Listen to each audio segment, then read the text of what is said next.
Luto tayo mga ka-jobs ng isdang kanuping. Wow, gawa na hiwa-hiwa eh. Napakasarap nito.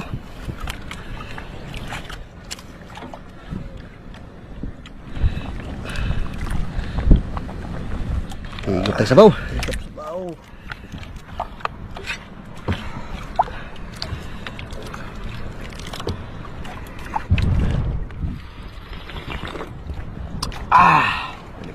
Kayo. Dikit isda. Aso-aso po eh. Luto tayo mga ka-jobs ng isdang kanuping. Wow, gawa na hiwa-hiwa eh. Napakasarap nito.